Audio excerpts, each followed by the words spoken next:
আসসালামু আলাইকুম প্রিয় শিক্ষার্থী, আপনারা জানেন সবসময় যে নজরুলের বড় একটা অংশ জুড়ে বাংলা সাহিত্যে তার কর্ম রয়েছে, যে কর্ম থেকে সবসময় বিভিন্ন পরীক্ষায় প্রশ্ন আসে, যেমন এইচএসসি পরীক্ষা বা এসএসসি পরীক্ষা, বিসিএস সহ বিভিন্ন চাকরির পরীক্ষায় সবসময় কোনো না কোনো লেখা এখান থেকে চলে আসে। কিন্তু সমস্যা হচ্ছে যে তার লেখাগুলো মুখস্থ রাখাটা বা জানা অনেকটা দুর্বোধ্য হয়ে যায় বা কষ্ট হয়ে যায়। তো সেক্ষেত্রে আমি এখানে চেষ্টা করেছি খুব ছন্দ আকারে কীভাবে নজরুলের, আমাদের কবি কাজী নজরুল ইসলামের সাহিত্যকর্ম মনে রাখা যায়।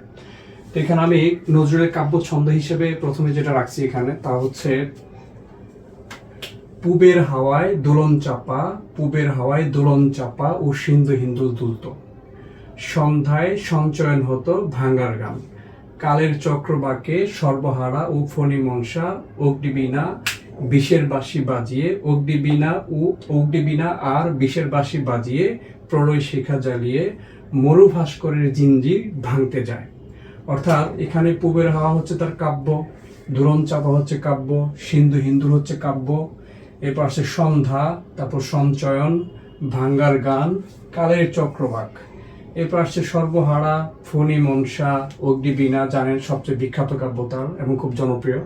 তারপর আসছে বিষের বাঁশি, এরপর হচ্ছে প্রলয় শিখা, মরু ভাস্কর, আর হচ্ছে জিঞ্জির।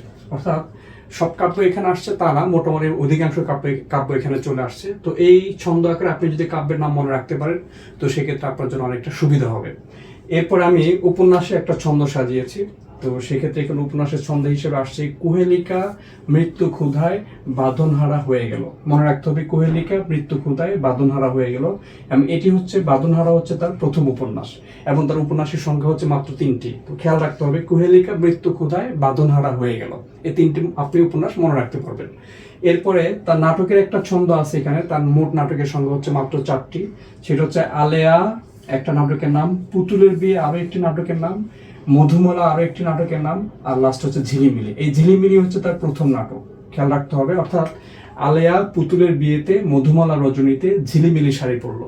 তো এভাবে আপনি ছন্দ করে যদি আপনি কবি কাজী নজরুল ইসলামের ছন্দগুলো সাহিত্যকর্ম যদি মনে রাখেন তো আপনার জন্য অনেকটা সুবিধা হবে এবং যে কোনো পরীক্ষায় আপনি এখান থেকে। আমরা এবার দেখাবো নজরুলের প্রবন্ধ গ্রন্থ নিয়ে ছন্দ। এখানে আমাদের লেখা আছে, দুর্দিনের যাত্রীরা রুদ্র মঙ্গলবারে যুগমানী পত্রিকায় রাজবন্দির জবানবন্দি প্রকাশ করে। এখানে দুর্দিনের যাত্রী হচ্ছে তার প্রবন্ধ গ্রন্থ। এরপর আসছে দুর্দিনের যাত্রী প্রবন্ধ গ্রন্থ, তারপর আসছে রুদ্রমঙ্গল, যুগবাণী, এরপর হচ্ছে রাজবন্দির জবানবন্দি। হ্যাঁ, এই 4টা হচ্ছে তার প্রবন্ধ গ্রন্থ।